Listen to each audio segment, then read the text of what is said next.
ripped the city apart. When the National Guard went in, it ended immediately. It was immediate and lasted. These acts of destruction are not isolated incidents, but demonstrate the pattern of violent left-wing extremism that you get to see if you're watching the right news program. Under any rational definition, the arson attack on the police precinct in Portland would be considered an act of left-wing domestic terrorism. They really are anarchists. These are left-wing anarchists. They are anarchists. And I'm directing the Department of Justice to stop these anarchists, immediately to stop them, and to work with the city and the state to get the job done. Local authorities have to investigate and prosecute all of these crimes. Immediately, we'll work with you, and the local authorities know who they are. They know where they come from. They know a lot about them. They ought to get their act together and get it done, and we're ready to help. If you need that help, you shouldn't need that help, actually. You should be able to do it yourselves and get it done very well. Again, you have excellent police and law enforcement, but you have to let them do their job. What you're seeing in Portland, in Seattle, New York, Chicago is really the Democrat roadmap for America. They want every city in America to resemble Portland in a form. They want to pass federal legislation gutting and hamstringing every police department in America. They want to get rid of your Second Amendment. They want to end cash bail, close prisons, defund police departments, or at least largely defund. You see that with New York, $1 billion they took out of their police department, and crime has gone through the roof. And appoint far-left prosecutors who side with the criminals and target law-abiding citizens. If the left gains power, no city, town, or suburb in our country will be safe. On the vaccine front, some very good news. Today I met with the leaders of Operation Warp Speed, our historic undertaking to produce a safe and effective vaccine in record time. We heard an update from the top scientists in the government and the leaders of pharmaceutical companies, which right now aren't too thrilled with me. They're taking millions of dollars worth of ads because I've created a favored nation status for drugs, which is going to reduce drug prices by 40, 50, 60, and maybe even 70% in some cases. Numbers that have never been heard of or thought of. So when you see those ads, remember that means your drug prices are coming down. When you see ads attacking your president, it's very simple. That means drug prices are going to be falling very soon. This evening, I'm pleased to announce that we have reached an agreement with Moderna to manufacture and deliver 100 million doses of their coronavirus vaccine candidate. The federal government will own these vaccine doses. We're buying them. Recently, we also secured partnerships with Johnson & Johnson, as well as Sanofi and GSX, to support the large-scale manufacturing of their vaccines, doing very well in those vaccines. Tremendous promise in every single one of them, and we have many of them. And they're years ahead of schedule. This would have been if it were in the previous administration or any of the previous administrations. Where we are now would have taken years. 3 vaccine candidates are now in phase 3 trials already, the final stage of clinical trials. This is the final stage. We are investing in the development and manufacture of the top 6 vaccine candidates to ensure rapid delivery. The military is ready to go. They're ready to deliver a vaccine to Americans as soon as one is fully approved by the FDA, and we're moving very close to that approval. We're on track to rapidly produce 100 million doses as soon as the vaccine is approved, and up to 500 million shortly thereafter. So we'll have 600 million doses. Operation Warp Speed is the largest and most advanced operation of its kind anywhere in the world and anywhere in history. We've treated more than 86,000 Americans with convalescent plasma. A recent Mayo Clinic study found that this treatment may produce results which are incredible. We look to a reduction and reduced mortality rate by 50% and possibly even more than 50%. I urge Americans who have recovered from the virus to go to coronavirus.gov and sign up and donate. We would really appreciate that because it's been very successful, unbelievably successful, and we would love you to go and donate. As we continue to confront the global pandemic, the United States economy is rebounding with strength like nobody thought possible. You've seen the numbers, you see what's going on yesterday, today, and tomorrow, in my opinion. We're very poised for a great third quarter and very poised for some great stock market numbers and 401k numbers and everything else. Today, the Dow Jones passed 28,000 points for the first time, more than a 50% surge since just March. So we've increased by 50% more than since just March. It has gained approximately 9,500 points that same period, March, and has recovered nearly all of its value since the virus struck our nation. Think of that. America's economy is incredible, and its economic recovery is outpacing our peer nations. Last quarter, the European Union's GDP decline was nearly 40% worse than the United States. So it's 40% worse than the United States. We've built such a strong base that we're able to do things and sustain better than anybody in the world by far. France's GDP decline was nearly 80% worse than ours, and Spain experienced an economic contraction twice as severe as the United States. Nationwide, we continue to see improvements in our fight against the pandemic, very substantial improvements. Since last week, 87% of the counties in the United States report declining cases. Think of that, 87% of the counties in the United States, they reported declining cases. Mortality has declined by 7%, and hospitalizations are declining rapidly. States that were primary hotspots, such as Florida, Texas, and Arizona, have reduced cases by nearly 25%. But all Americans must remain vigilant, practice good hygiene, socially distance, wear a mask whenever possible. Whenever you are getting too close to people, wear a mask and protect the elderly. Always protect the elderly. Since the end of July, the 7-day average for cases in the United States has fallen by nearly 20%, but the virus continues to increase in nations across the globe. Last week, France and Germany both recorded their highest daily number of new cases in 3 months. Not that I want to bring that up, but might as well explain it to the media. The 7-day case average for Germany has increased by 62% since last week, unfortunately, and that is truly unfortunate. It's increased 82% in France, 113% in Spain, and 30% in the United Kingdom. Those are big increases. Cases are also rapidly increasing in the Netherlands, Sweden, Belgium, Switzerland, Slovakia, Estonia, and other European countries. And in our country, they're going down. We will be seeing that even more rapidly as time goes by, short time. Even though America has the largest at-risk population, including 1.5 million residents of nursing homes, about 5 times that of other European countries, Europe has experienced a nearly 40% higher excess mortality rate than the United States. We also have fewer deaths per capita, excluding the disastrous deaths from the New York tri-state area, which had a very, very hard time, and did better than our peer nations of Western Europe, thanks to our excellent and highly advanced medical care and skill, something that the news doesn't tell you. They don't tell you that. They don't like to tell you that.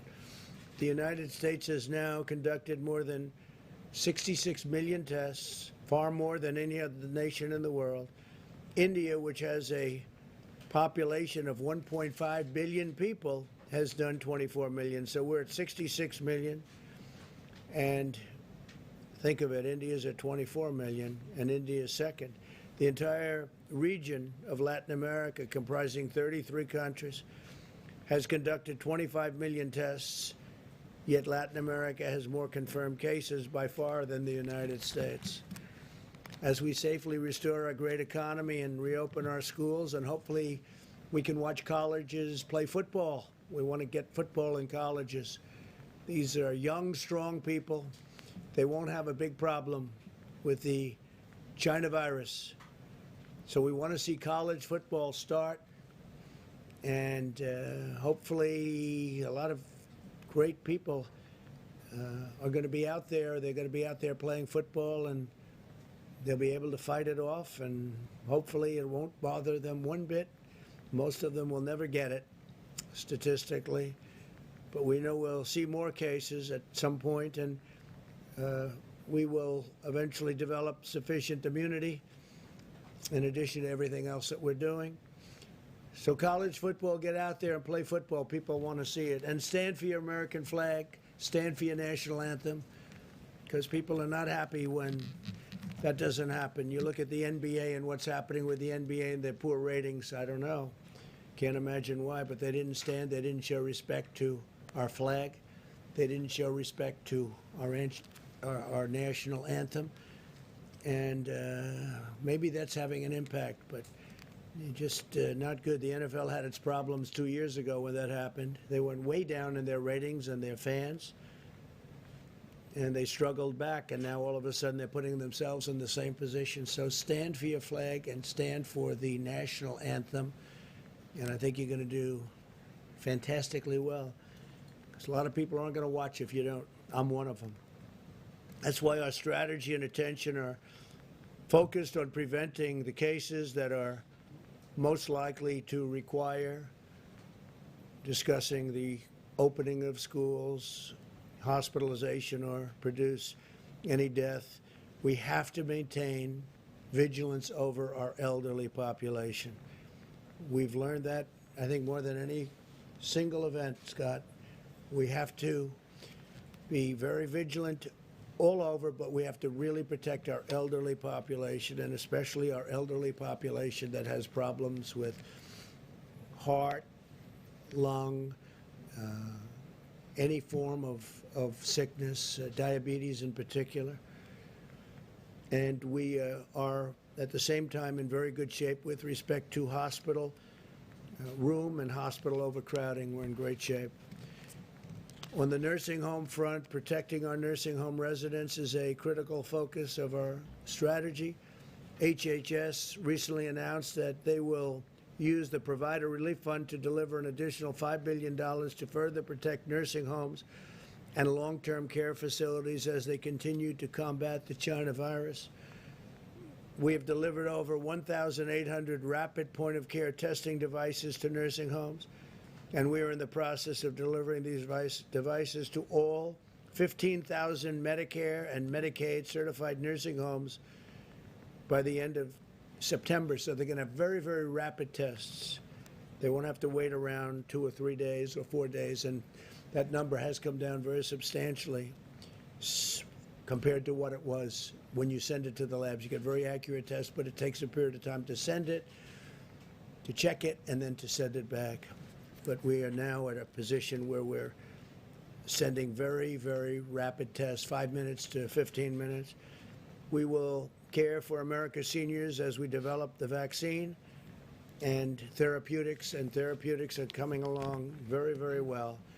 We think we have some great answers on therapeutics, and you'll be hearing about them in the very near future. I'm very much into the world of therapeutics, where you go into the hospital and you give a shot, or you do what you have to do with it, perhaps transfusion. It's combinations of what you can do, and people get better. I like that very much. I like that very, very much. And that could even proceed in its successful in getting it. That will, I think, probably even precede vaccines. But therapeutically, we're doing very, very well. A lot of people are going to be very happy when they see some of the numbers that I'm seeing and some of the results.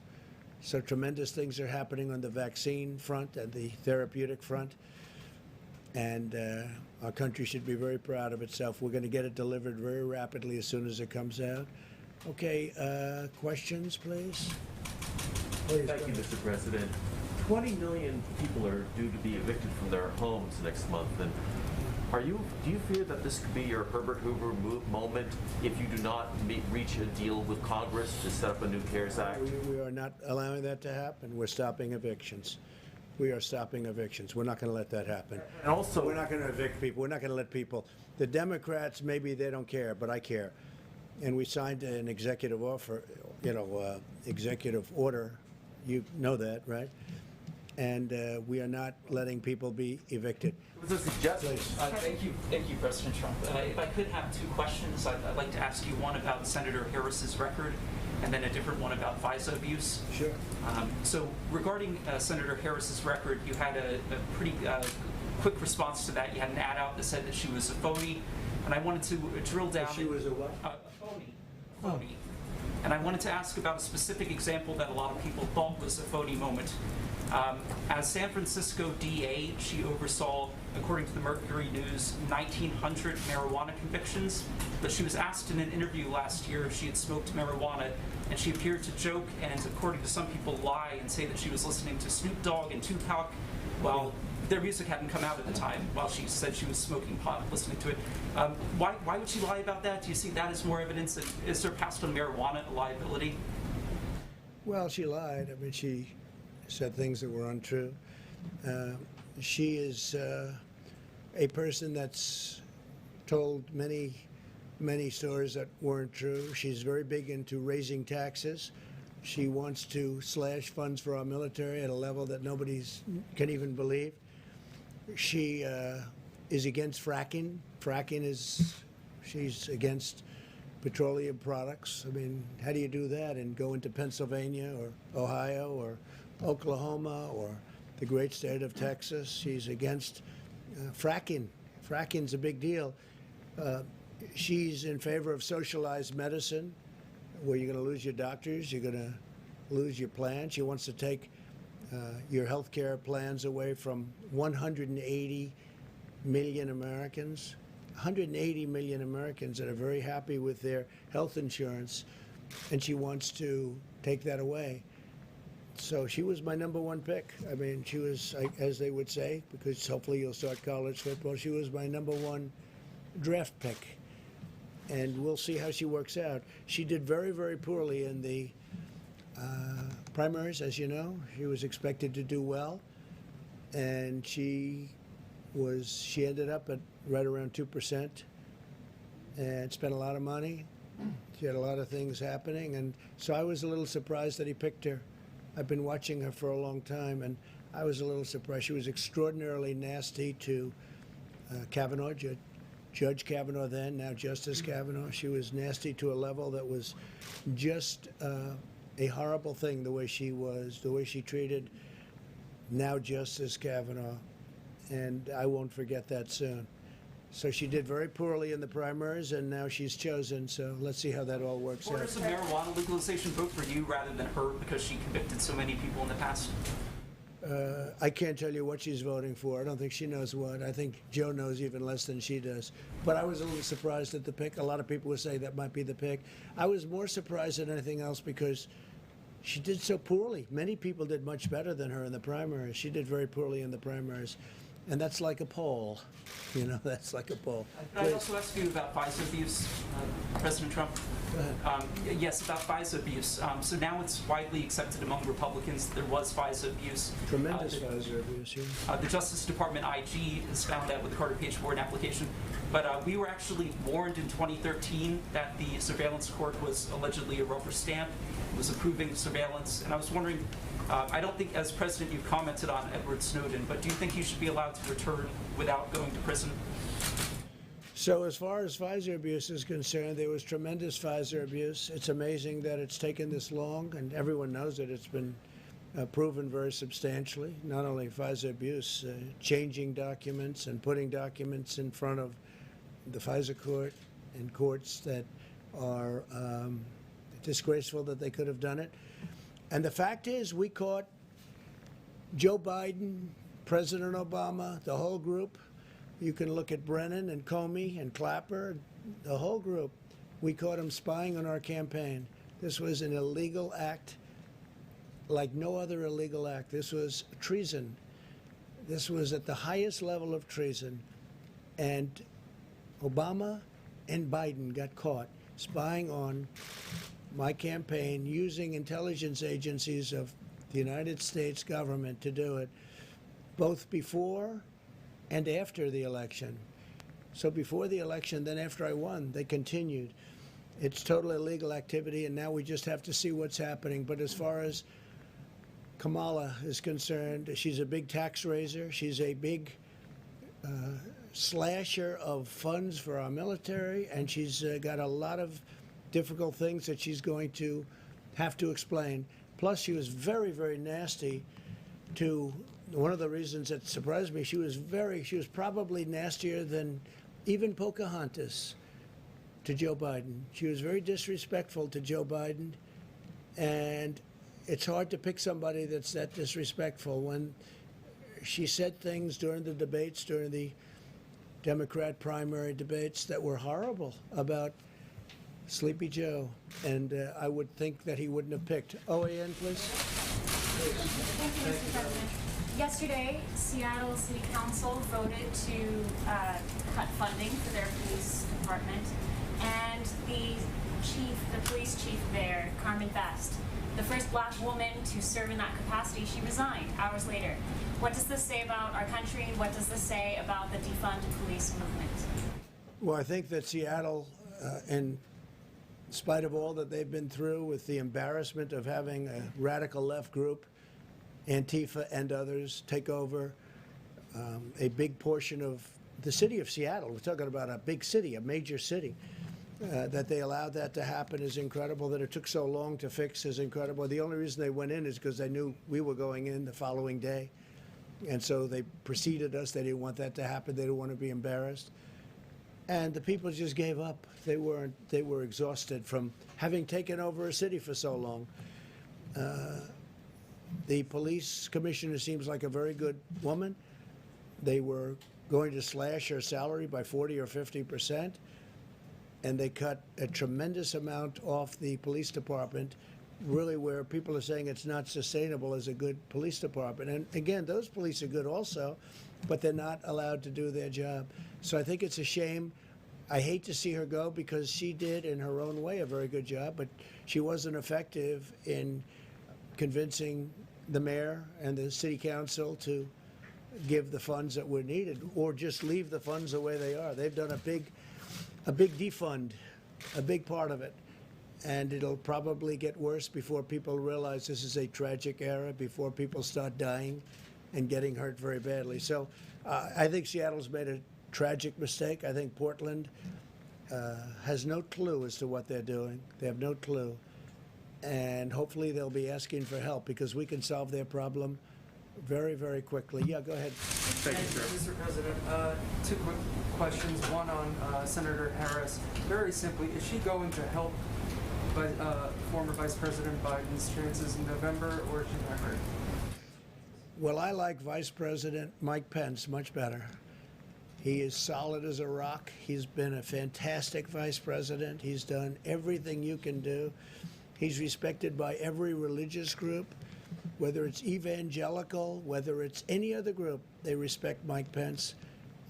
He's been a great vice president, and I will take him over Kamala and the horrible way she, again, treated Justice Kavanaugh. That was a horrible event. I thought it was terrible for her. I thought it was terrible for our nation. I thought she was the meanest, the most horrible, most disrespectful of anybody in the U.S. Senate. She's also known, from what I understand, as being just about the most liberal person in the U.S. Senate. And I would have thought that Biden would have tried to stay away from that a little bit, because with what they're doing with open borders and sanctuary cities, where they're trying to protect sanctuary cities, which is also protecting large number of criminals, with all of the things that they're doing, Second Amendment, they want to take away your Second Amendment or modify it to a point where it's essentially no longer the Second Amendment. I would have thought he would have gone a different way. Thank you very much, everybody. Mr. President, Russia